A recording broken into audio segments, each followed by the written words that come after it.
Hello, everyone. I'm Natasha Ryan, and this is the North Group's podcast, Time to Head North. And I am so excited to put a much needed topic on the table today, especially around the holidays. It's more important than ever to discuss mental health. And to do that with me, I have Scott Hooper and Janina Lincke. I'm going to let you guys introduce a little bit about yourself before we get into this great conversation. Janina, why don't you kick us off? All right. Hi, everyone. I'm Janina. I currently work for Crisis 24, working as an embedded intelligence analyst for a multinational beverage company based in London. And I have worked in close protection. I'm a qualified EMT, and I grew up in South Africa and studied there as well. Big mental health advocate and very interested in taking this discussion further. Thanks, Janina. Scott? Yeah, good morning. I am the Senior Program Manager for At Risk International.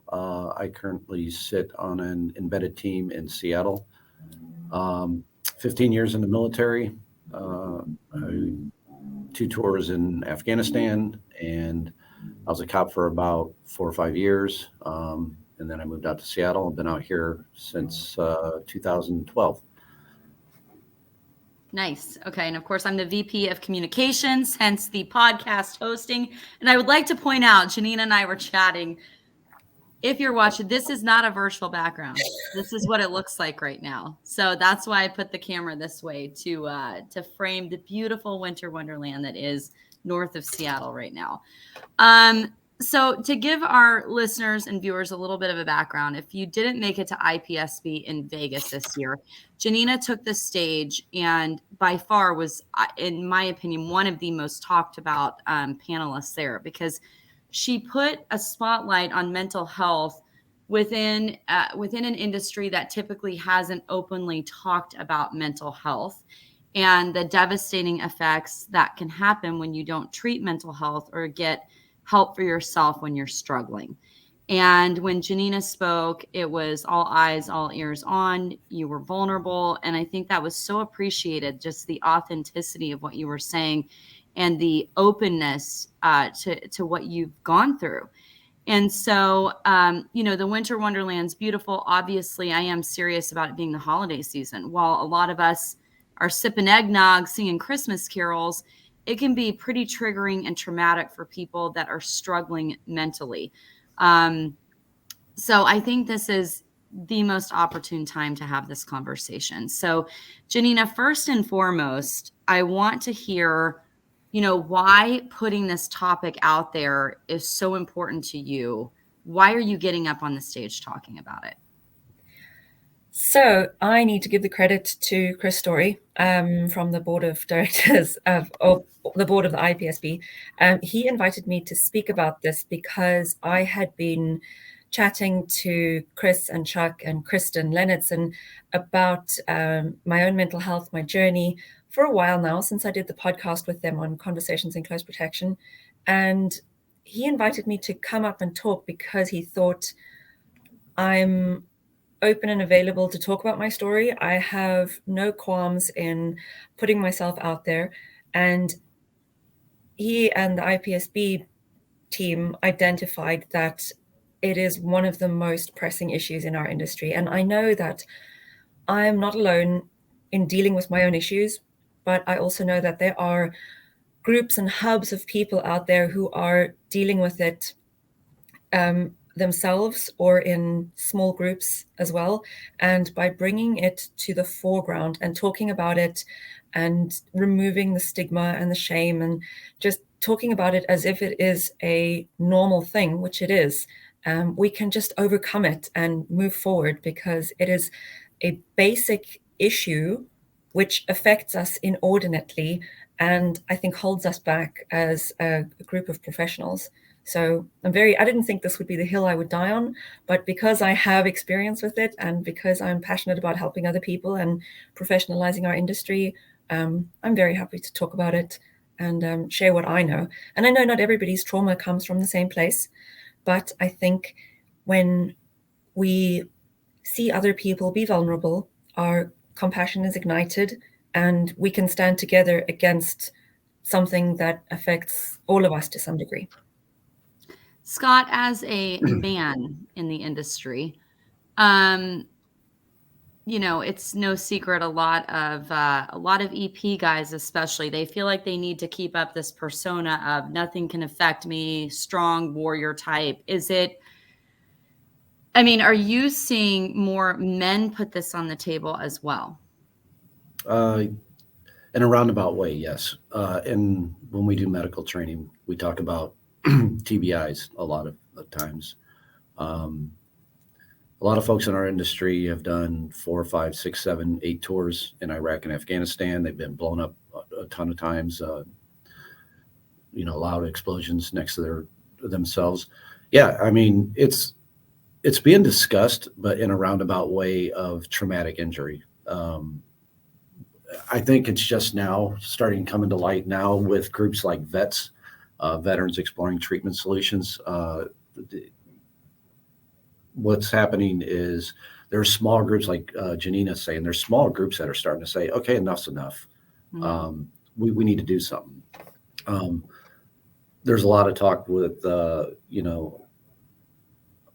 guys like Joe Rogan bringing up the, psychedelic treatments and things like that. So a lot of people are starting to take interest. And there's a lot of small pockets and small groups that are really exploring treatment solutions, because I don't care who you are, the toughest guy on the planet, 5, 6, 7 tours and seeing the things that you see is going to affect anybody. There's things you just can't unsee. That's the thing. You can't unsee things. And we did, to put it in perspective, if you've never served, I haven't, my dad did, but I did a podcast with someone that teaches at West Point. And he said, I think about it this way. Your whole life, you are trained that you don't hurt women and children, right? That's a mortal sin. It's awful. And then you go to combat, and women and children are used as tools. And if you don't shoot, you're not going home to see your family, right? So all of a sudden now you've committed this mortal sin, and you do it in battle. And then you have to come home, and you have to back into culture where that's a horrific thing, and there's very to little help, no to little help to reconcile with that, right? And so when you say, see what we've seen, think about that, let that sit in. Like, war calls for horrific things to be done, and no one wants to do them. But at the end of the day, it is a you or them mentality, right? And everyone wants to come home to their kids. So when we talk about getting help, Janina, you said something on the stage that I thought was brilliant. We take time to go get our hair done. We take time to, go buy the latest, the cutest coat we've seen. Like, we take time to do all of these things. But when we say we don't have time for therapy, we're not investing in the number, and I'll let you say it because you said it better than I will, but we're not investing in the number one thing that can affect your happiness. I want you to reiterate what you said, because it was a ding, ding, ding moment. Like, because I'm guilty of that, right? Like, shit, when would I find time to go to therapy and talk about my stuff, and I don't, I don't have the PTSD from the service aspect, but talk about that for me. Thank you so much. It was honestly that talk was difficult to chat about, but was wonderfully received. And I had a lot of feedback about what resonated with specific people. And actually what you're saying about therapy and taking time to look after yourself, that was one of the biggest things, because when you are in this profession, or if you are a driven individual, or if you are just trying to survive as a parent or as a partner or as a child to somebody else, you put everything before yourself, or at least I do, because you want to do that extra course, you want to take on extracurricular activities, you want to impress people and impress yourself, and earn the money and get the prestige. And the thing that suffers is usually our sleep, our mental health care habits, like sleep hygiene. We're working late into the night and we expect to be able to switch off at the drop of a hat. Something's got to give. And very often we take for granted that our bodies don't just function because we ask them to. They require that input, that healthy input of food, healthy mental stimuli, and rest. And that's what we forget that we need to, that requires upkeep and maintenance. And that is the key to happiness, right? Like you have to have those things. So I don't know about happiness, but contentment, yes. Happiness, yes. So something we've talked about off camera that I think we should bring up in the podcast is, and I don't think most people know the difference. I don't, between PTSD and complex PTSD. Scott, what is the difference? The complex is you've experienced PTSD multiple times throughout your life. For example, I was left at a truck stop by my mother when I was a child. I was a survivor of an accident at Pope Air Force Base. Not a whole lot of people know about it. It was a F-16 crashed into us while we were loading planes to go do a fun jump as a paratrooper. Over 100 people were killed. Thousands were burnt. And then combat, and then being a cop, and then just multiple things throughout my life. And we were off camera talking about this, and you're going through PTSD. You don't even know you have it. And it hasn't built up to the point to where I said, okay, I'm going to go get treatment now. You're not there yet, but you're dealing with PTSD throughout your entire life. And Janina, you may be able to elaborate a little bit more on it. Yeah, complex PTSD, I think it manifests more intensely. Having multiple traumas over a long period of time, it will rewire the way that your brain works. It will inform the way you behave, and it will take longer to deal with it. There are triggers that will bring back something that you have dealt with, whether you like it or not. For example, if you are just walking with your client and it's a sunny day and somebody on a motorcycle decides they need to really show off and they just open up and gun it and it backfires, and that really loud sound could take you back to a place that you don't necessarily want to be. From a civilian standpoint, whatever trauma you've experienced, for example, a rape, you see somebody who looks a certain way, and they're acting in a certain way, that could put you in a mindset or throw you back into that situation and distract you from where you need to be in that moment. And getting treatment for that can reduce the effects of these triggers on you so that you can become a more focused and self-aware individual. But complex PTSD is definitely something that not many of us realize that we're going through, because a lot of things that happen to us in our lifetimes, we don't recognize it as trauma. Even as a child, having the safety of your family unit disrupted, being disciplined by being beaten is a very old school way of thinking of it. But if you think about it, no child should be, in a very liberal sense of the word, to enforce a lesson with violence. It's not always the way to go, and it will affect the child long term, much more than the lesson you were trying to teach. So being self-aware and recognizing when things are not quite okay, and when you're not okay, you're not supposed to live in fear or in sadness, or you're supposed to be having fun. And if you're not having fun, then you could maybe take some time to look at what's distracting you from life, from being present entirely. I don't know, Scott, did that? Yeah, you hit it on the head. Scott, how hard is it to fight through triggers?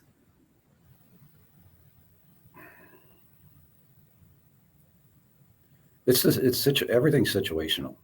I could be on a resort by the pool, drinking a cocktail, having a great time, and then, like I was saying, one of my triggers is having kids scream near me. Even if they're having a good time, they're just playing. I have to leave the area. I just have to leave. It drives me insane. It'll grab you in the most inopportune time too.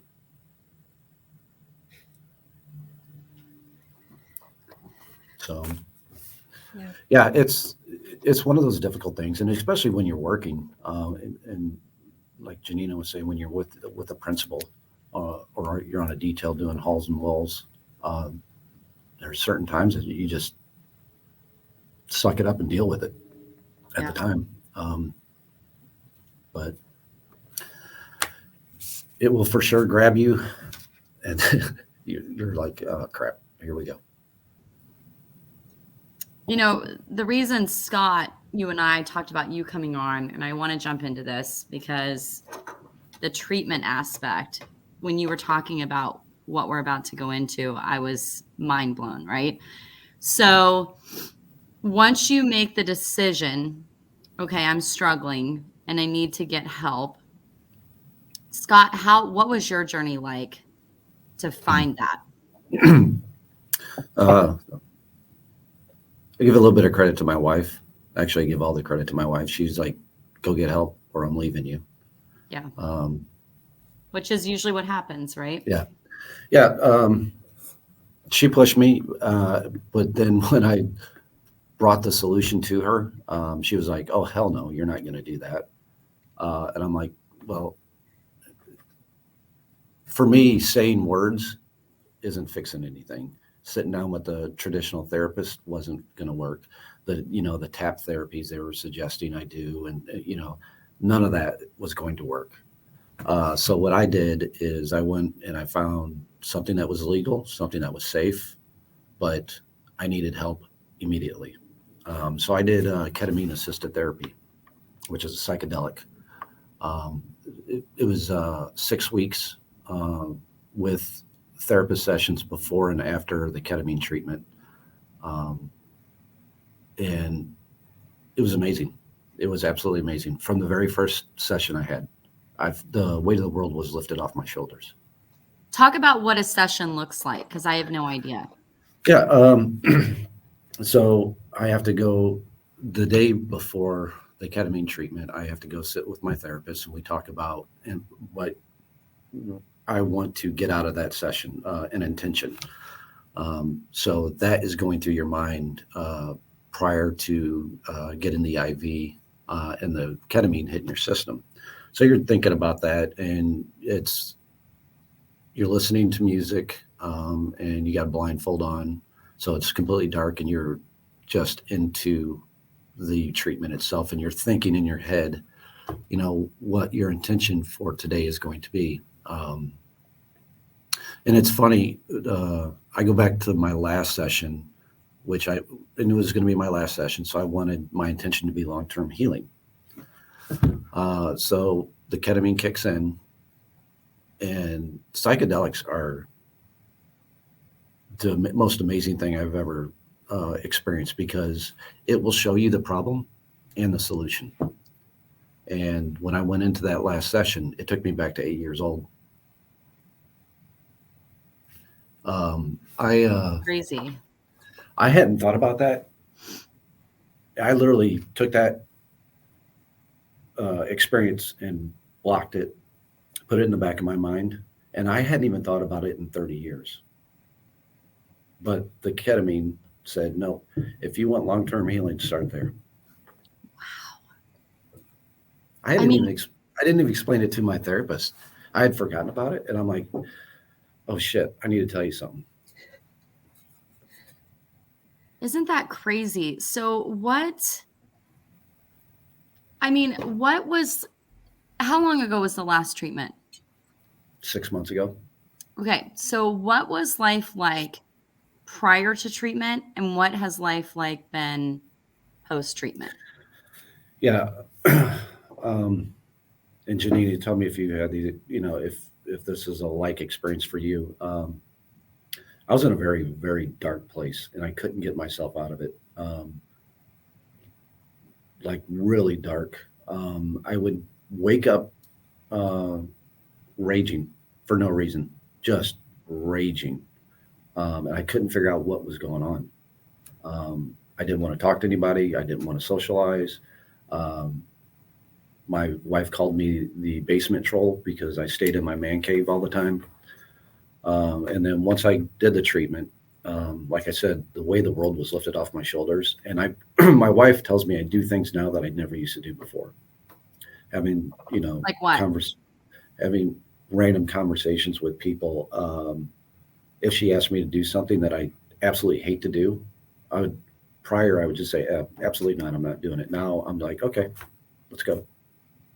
So she's seeing the little changes with me, and she really noticed it when I was still feeling the effects of the ketamine, and I had to take a work call on my way home, and she's got to drive me home.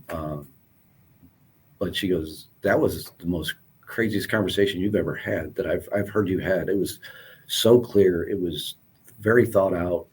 She goes, "That's amazing." I'm like, "Yeah, I'm still drunk from the ketamine." So no, there's a lot of different changes now. So you're willing to do things that you didn't want to do before, and it's just changing the pathways in your brain. It's making those changes for you. I'm so happy to hear that it had this kind of result for you. For someone that's listening to this that says, "Hi, I wonder if that could help me." How do they begin the road to finding someone that does this kind of treatment? What does that look like with your job? Do you have to have a conversation with your boss and say, "Hey, I'm going to be on this and I'm kind of out of pocket for a while"? Like, how does that work? I didn't tell anybody, to be honest. I just did it. I did it for my own sanity because I knew I needed it. Um, right after my last session, about a week after, I get a call. Um,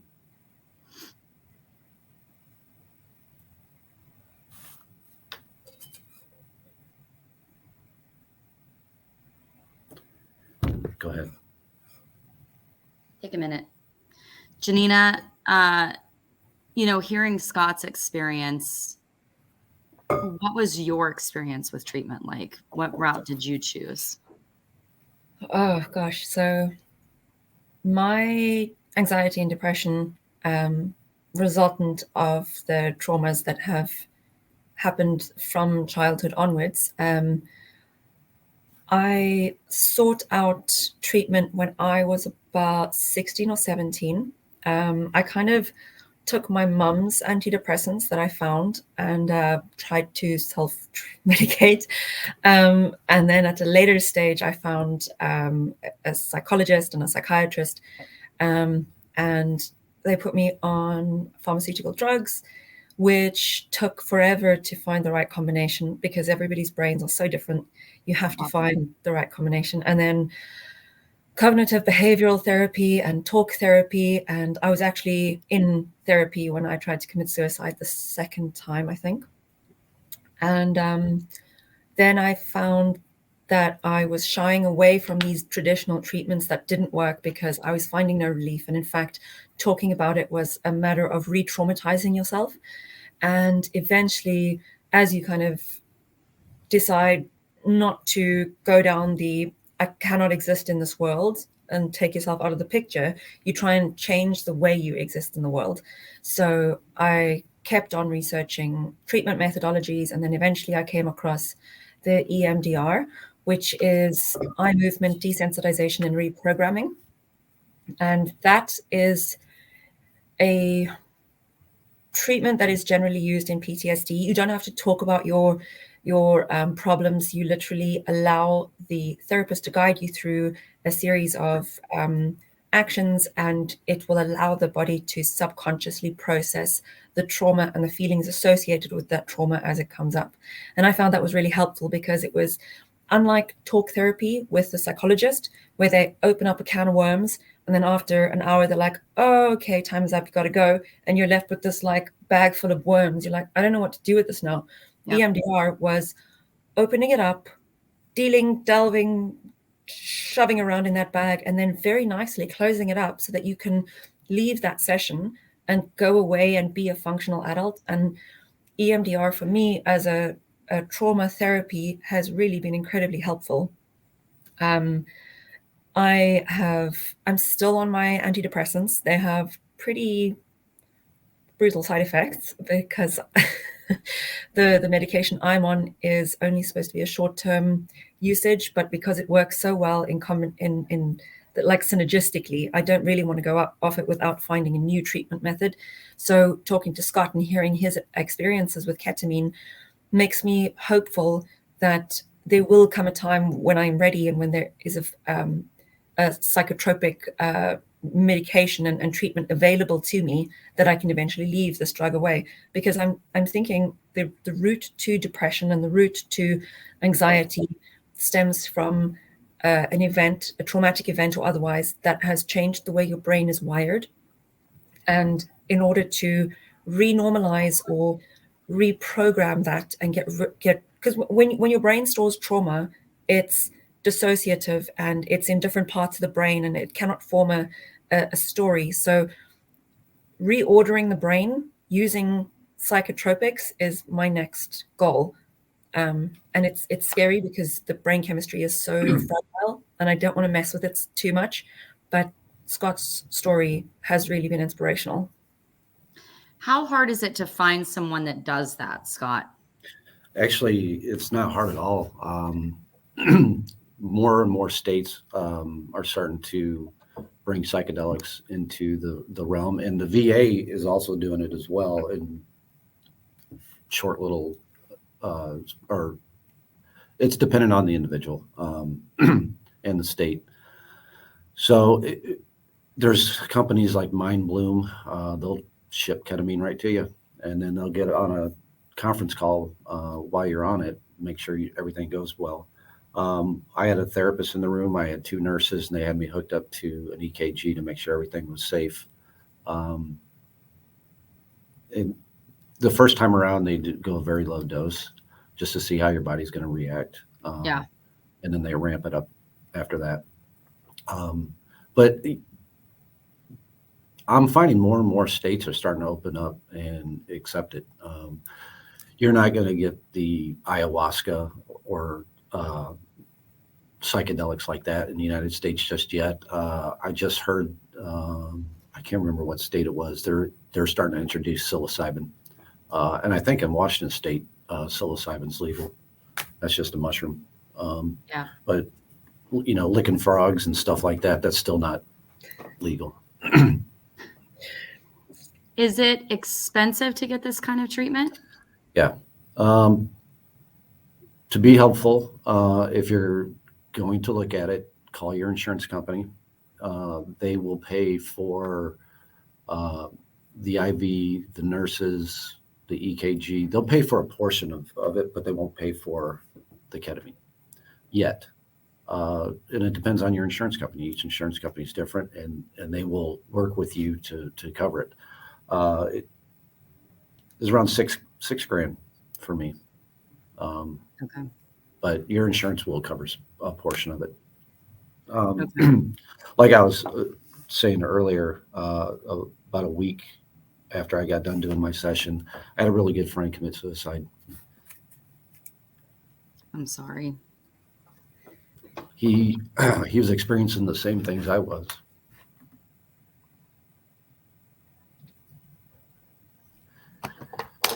Janina's right. Now's the time to get the word out. If we can save one person.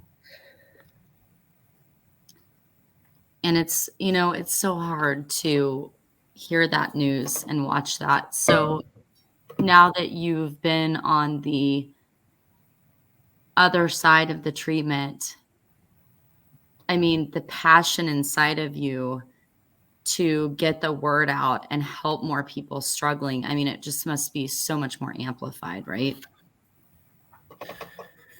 Yeah, I want to tell everybody. And you don't have to wait until you get to the point of suicide. That is the final point, and it's a final point you don't want to realize. You want to act when you realize things are starting to circle the drain, and when things are starting to become unmanageable, and when things are, you're just letting things slide. Like life is juggling glass balls, and some of them are glass, some of them are plastic, but when you're letting too many balls drop, that's when you need help, not when you're sitting in the corner with the balls broken around you, and that's where, asking your employer or talking to your employer about taking time off to do these kinds of treatment, that's where employers need to start realizing that this is very simple employee assistance. This should be covered by either the company or your company's medical aid. It's going to improve your talent retention. It's going to boost performance. It's going to prevent that employee from going down that dark path. And it's incredibly brave of Scott to stand here and say, he did not tell anyone or ask anyone. He just did it, and he did what he needed to do in that moment, and it turned out incredibly well. And it's brave. It takes incredible courage to advocate for yourself. What do you think the main hesitation is about getting, whether it be antidepressants, whether it be psychedelics, to get the help? What do you think the main hesitation is? Is it saying I have a problem? Is it what happens if my employer finds out I'm on antidepressants? What do you think the main hiccup is in people getting the help they need in our industry? Scott and I were talking about this. I'm sorry, Scott, go ahead, because you know exactly what I'm going to say. I think it's twofold on the EP side of the house. Everybody is strong-minded individuals. Most of the folks have been through horrific things themselves. They can get through it. So there's that portion. And then there's the stigma of, hey,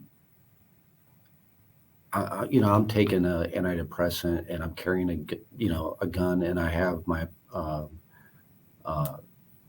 client right next to me, and there's a huge stigma around that. Even I have a problem with that. I don't want,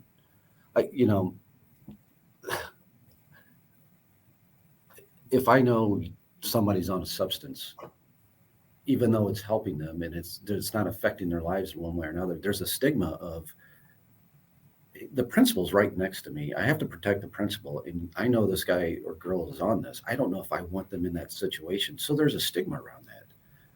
I don't know anything about antidepressants. I've never experienced it, so I don't know what it feels like to be on one.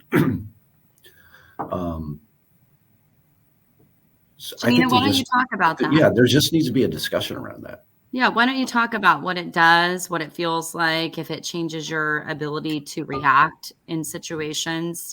Why don't you address that? Absolutely. Sorry, just one thing on the stigma part of it. If you ask me, do I want somebody who has recognized their problem and taken action by taking medications to be on task, or do I want somebody with unrecognized, untreated issues to be on task? I will go for the person who has identified their issues and taken steps to deal with the issue 10 times out of 10. Sorry, That's a great point. Yeah. Antidepressants, God, there are so many. And the tough thing is I only came across the right ones when I self-admitted myself to a mental health clinic for 3 weeks. I was in a very bad relationship at the time, and I realized if I don't do something about this, something's going to go wrong. So every single one of those days of those 3 weeks, I worked with a psychiatrist and a psychologist to find out which combination of specific drugs worked with the chemistry in my own brain.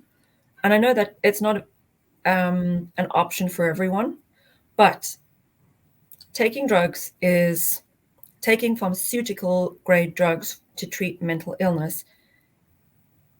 It's a matter of consistency. It doesn't work overnight. It builds up small levels within your brain. The chemical composition changes within your brain over a period of 1 to 3 months. And that's when the effects of the antidepressant or the anti-anxiety medication will even out, and you can get an average idea of what it will be like to be on this drug. And if it doesn't work, then you can switch something out and see how that works with your brain chemistry.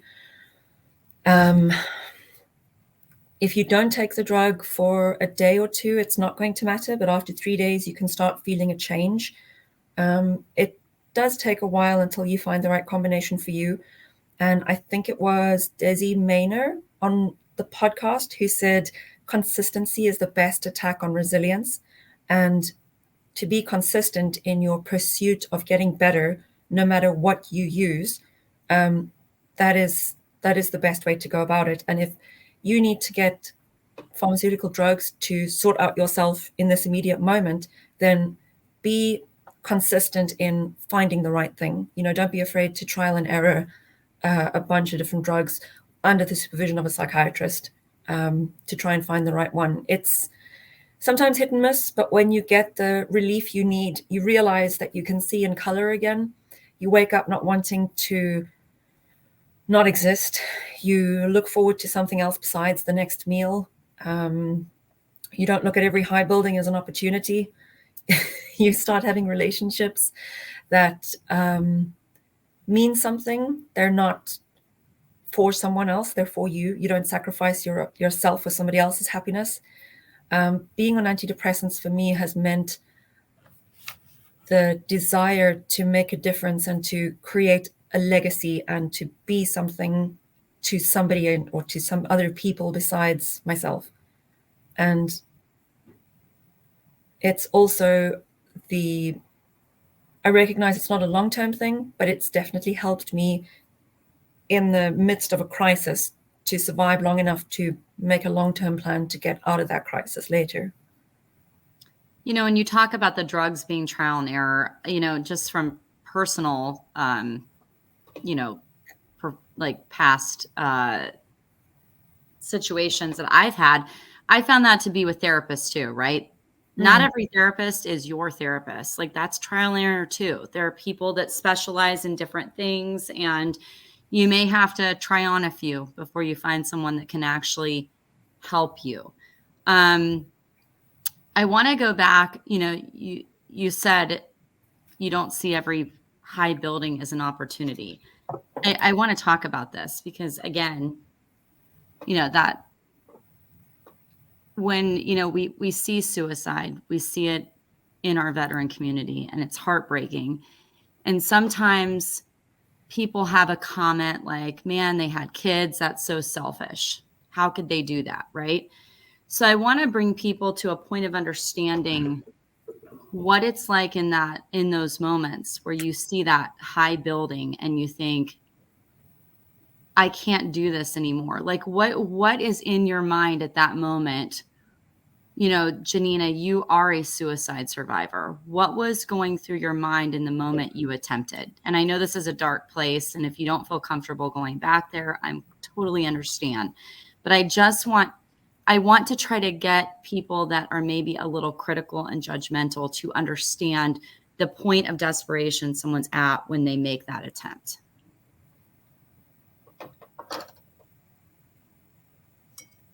Fuck it. That's what goes through your mind. Fuck it. Fuck this. Fuck everything. Fuck you. Fuck the world. To put it bluntly. Well, that's what I'm looking for. You, as someone with depression, you have a reduced ability to roll with the blows. And there comes a point where you're like, I can't do this anymore. I can't be something to anybody. I can't even look after myself. I can't wash myself. I can't feed myself. Just fuck it. Let's just end it all. And if you believe in reincarnation, let's respawn in another life. Or let's just go to heaven already. Or hell, whatever. And that's an option for people with depression. Sometimes if it's that bad, it's an option. So building up your resilience towards being able to, deal with stuff so that it doesn't become the straw that breaks the camel's back. Yeah. Scott? So,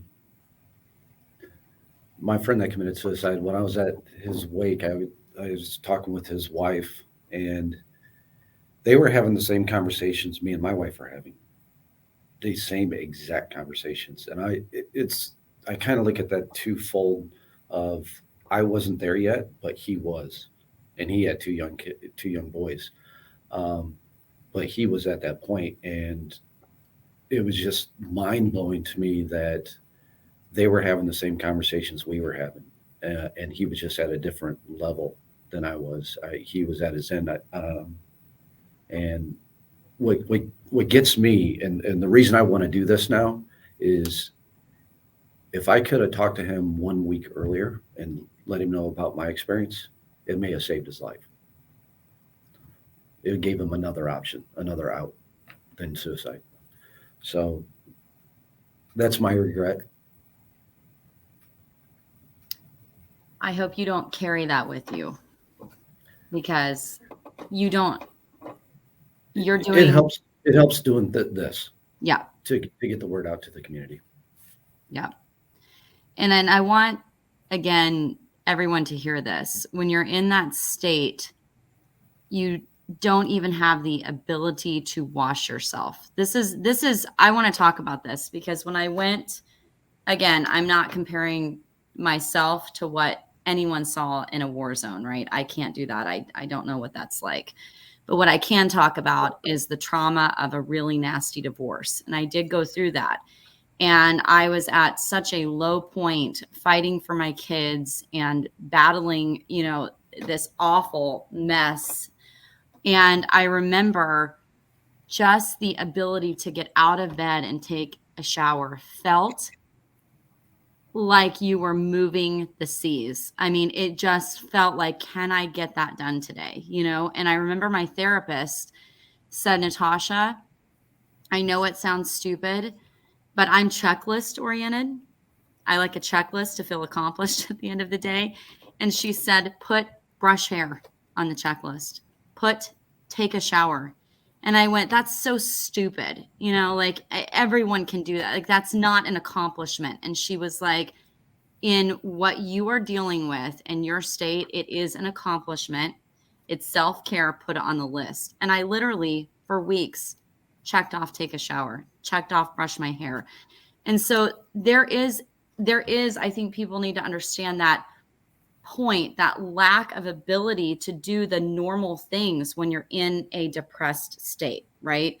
So it's not a choice of, I'm going to leave, everyone else to deal with life and see ya. It is what you're saying, Janina, to be clear, is I can't even take care of myself. How am I supposed to help anyone in this world? Right? Yeah, that's exactly it. And we have to help ourselves before we can help anyone else. I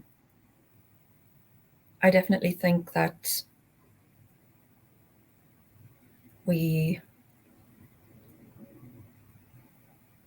sorry, next question.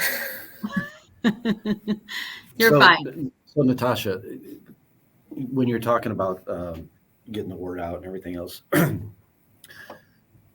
your podcast with Laura Hoffner, I thought about something during that, and I love your podcast, how you do this, because as I'm watching the videos, I want to interject, but I can't interject. but it's just a great conversation piece. Well, but with your podcast with her, I started thinking about the industry as a whole, and at what we do for a living, and I started thinking about our intelligence analyst and our protective intel analyst. Especially if they're in the dark and deep web all day long, what that toll takes on the mind. And let's be real. We deal in chaos every day, and we look for chaos, even in the dark web, to find the threats and everything else. And that's got it. I think she said she spent a week watching beheadings. Yeah. Yeah. That's got, you can't unsee that stuff, and it takes a toll. And for the industry to start leaning into this and really helping their people, they have to realize that what we do for a living takes a toll on everybody. And, you know, sometimes it's okay to say, hey, how are you doing? You know, let's get you out of the dark web for a couple days. You know, get their mind right again. And, you know, I will tell you, and Laura and I talked about this. She was reluctant at first to even post the article, because that podcast spun out of a conversation we had about an article that she shared on her LinkedIn feed, a RAND article about the trauma that Intel analysts experience. And then she said, screw it. I'm going to talk about it, and I'm going to go on a podcast and talk about it. So it's, you know, it's steps like what everyone is taking, and more people, if we could just get a stronger force. And then it's what you said, right? Then we have to have the employer component where there's empathy and compassion and a duty of care for the people that experience this horrific stuff, right? I can tell you, when we say you can't unsee it, part of the reason I left the news business is because you'd go to these scenes like back in the day before there were PIOs, when the cops would call you and tip you off and you'd go chat on the sideline. And because they felt like, okay, especially in small town America, you're one of the only people that is also privy to the horrific details of the crime scene, right? So then they start sharing more than is in the criminal complaint form.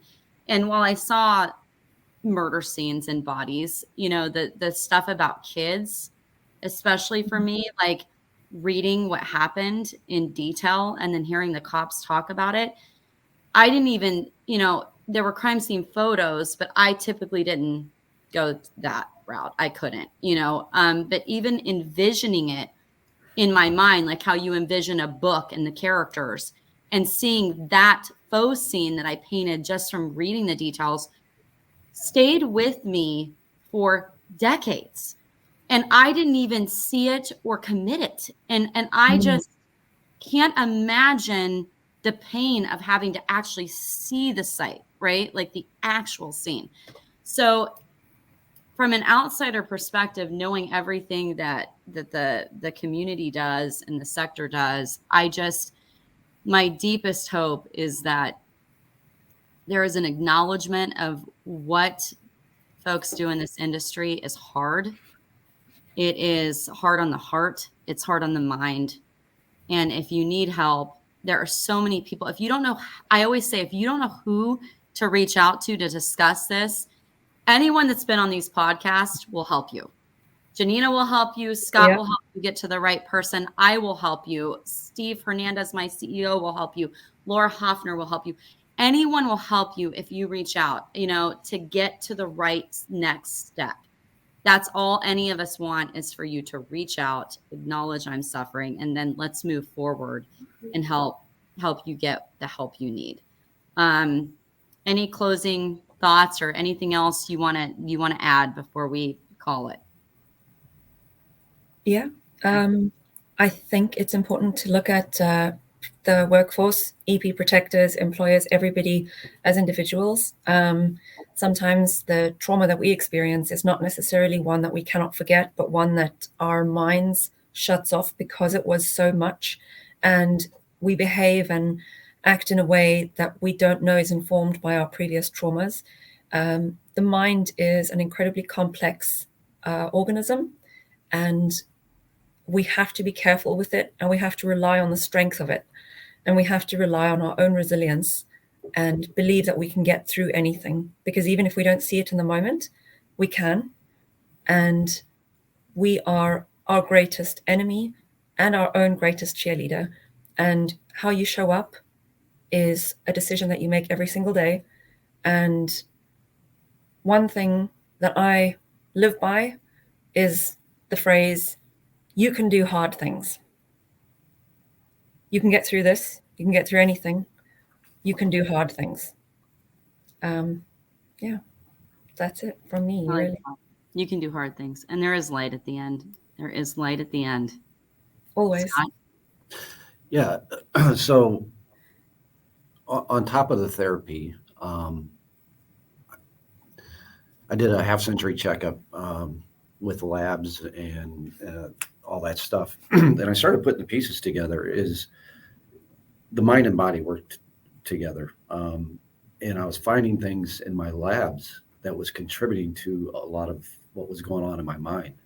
I found out that my DHT levels were off the charts for some reason, which was causing me to rage. That's what my rage was coming from, was high levels of DHT in my system. So I had to figure that out through my doctor as well. So not only, going to a therapist, whatever you want to do. If you want talk therapy, if you want, SSRIs or psychedelic, whatever you want, just get therapy. And then also get with your doctor and check your labs, because that could be contributing a lot of what's going on inside your head. That's a great point. And again, I think everyone should have a therapist. The world would be great if everyone had someone to just go ping all their problems to, and then, and talk it through. And so, it worked for me. Scott, I hear you went a different route. I encourage everyone to seek, whatever works for them. And I think the industry is starting to turn that corner. I'm seeing more and more conversations. I had a great conversation with my employer. He was amazed, and he's got my back. That's awesome. I love to hear that.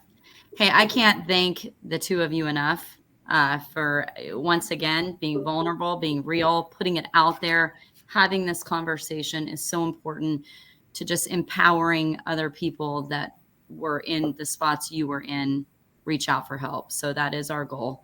Again, time to head north. The other podcasts we're talking about, Intel Analysts and Mental Health, that's on our website, tngdefense.com. You can find that. If you just want the audio, of course, Spotify, Podbean, iTunes. Thank you, everyone, for listening. Reach out if you need it, and we will see you soon. Thanks, Scott. Thanks, Janina. Thank you. Thanks, Natasha. Thanks, Scott.